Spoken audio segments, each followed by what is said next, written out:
आपका विधायक आपके द्वार कार्यक्रम के तहत अखिल भारतीय कांग्रेस कमेटी के सदस्य पूर्व मंत्री एवं विधायक रामलाल ठाकुर ने ग्राम पंचायत मजारी दबट रोड जामुन लहड़ी तरसो पंचायतों का दौरा करके लोगों की समस्याओं को सुना। रामलाल ठाकुर ने कहा कि जिस प्रकार से कोरोना महामारी के दूसरे चरण के बाद तीसरा चरण शुरू होने वाला है, उसी को लेकर वे अपने विधानसभा चुनाव क्षेत्र की सभी पंचायतों का दौरा कर रहे हैं और जो विधायक निधि द्वारा विकास कार्यों के लिए राशि स्वीकृत की थी, उसका भी जायजा लिया जा रहा है और जो राशि विकास कार्यों के लिए दी थी वह सही ढंग से उपयोग हुई है या नहीं, इसका पूरा लेखा जोखा पंचायतों में जाकर लिया जा रहा है। उन्होंने कहा कि उनके द्वारा दी गई विधायक निधि का सही उपयोग होना चाहिए। कोरोना महामारी के दौरान उन्होंने प्रत्येक पंचायत को अपने खर्चे पर सैनिटाइजर और हाइड्रोक्लोराइड मास्क का प्रावधान करवाया था। उसी तरह से अब फिर से हाइड्रोक्लोराइड मास्क और अन्य सामग्री हर पंचायत में उपलब्ध करवाई जाएगी, जिससे हम और हमारा आस पड़ोस सुरक्षित रह सके। रामलाल ठाकुर ने भाजपा सरकार पर निशाना साधते हुए कहा कि महंगाई आज चरम सीमा पर है।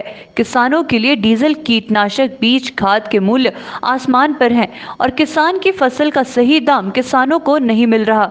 उन्होंने कहा कि हिमाचल प्रदेश बिजली पैदा करने में सरप्लस है, लेकिन दिन प्रतिदिन बिजली की दरें बढ़ाई जा रही हैं, जो कि किसानों और गरीब लोगों के साथ एक बहुत बड़ा अन्याय है। गैस सिलेंडर की कीमत 1000 के करीब पहुंच चुकी है। उन्होंने यह भी कहा कि चंगर क्षेत्र में जो रेलवे प्रोजेक्ट चलाया हुआ है, उसमें स्थानीय लोगों को रोजगार न देकर भाजपा नेताओं ने कुछ चहेते लोगों को काम दिलवाया है। अगर रेलवे कंपनी स्थानीय लोगों को काम नहीं देती है तो वह लोगों को साथ लेकर धरना प्रदर्शन करने से भी गुरेज नहीं करेंगे। उन्होंने कहा कि कंपनी को चाहिए कि स्थानीय लोगों को भी काम दिया जाए। स्वारघाट से मनदीप राणा की रिपोर्ट।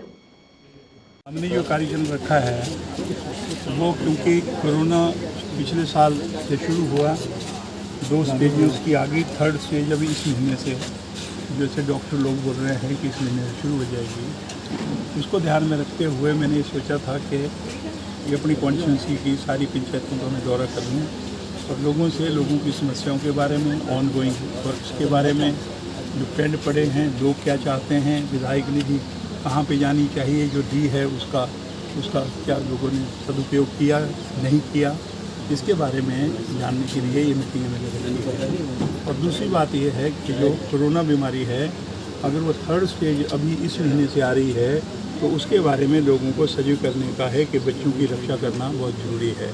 18 साल से नीचे के जो बच्चे हैं उनका अभी कोई भी टीकाकरण नहीं हुआ है। पहले जो है कहा गया था कि 18 साल से ऊपर के जितने भी है उनको इंजेक्शन लगेंगे, कितने लगे कितने नहीं लगे मैं उस विवाद में नहीं जाना चाहता, लेकिन ये है कि सरकार की ड्यूटी है कि दवाई का इंतजाम करें, इंजेक्शनों का इंतजाम करें और बीमारी की रोकथाम टाइम सिर होनी चाहिए। तो अभी की जो ये जो आ रहा है, क्योंकि ये इसका प्रभाव बच्चों पे ज़्यादा पड़ेगा, बच्चों के टीकाकरण नहीं हुआ है तो उसमें सामाजिक तौर पे गांव के लोगों को, परिवार के लोगों को अपने बच्चों की रक्षा करने के लिए आगे आना पड़ेगा, क्योंकि हमारे बच्चे हैं वो। दूसरे मैं आपसे कहना चाहूँगा कि आज दुनिया भर की महंगाई हो रही है, किसान पिट रहा है, 9 महीने से ज़्यादा समय हो गया किसानों की सुनी नहीं जा रही है। जो किसान खरीदता है मार्केट से उसकी कीमत आसमान को छू रही है, जो किसान पैदा करता है उसकी कीमत जो है उसको नहीं मिल रही है। सेब की कीमत जो है वो 1000 जो है वो रुपये एक पेटी का कम हो गया। टमाटर किसान जो पैदा करता है उसको 4 रुपये 5 रुपये किलो मिल रहा है और बाज़ार में वही टमाटर जो है वो 10 किलोमीटर दूर जाके 40 रुपये 45 रुपये बिक रहा है। ये मैं कहूँगा जो विषमताएँ हैं ये हमारे समाज को जो है बड़ा कष्ट दे रही है। आज जितनी भी जो भी किसान खरीद रहा है, खाद की कीमत बढ़ गई, खाद की बोरी का जो है वो जो वज़न है वो 5 किलो कम कर दिया। ऐसे ही मैं कहूँगा कि छिड़काव के लिए जो दवाइयाँ खरीदी जा रही हैं, या मैं कहूँगा डीज़ल है उससे जो है ना ट्रैक्टर चलता है तो वो डीज़ल जो है ना आसमान को जा रहा है।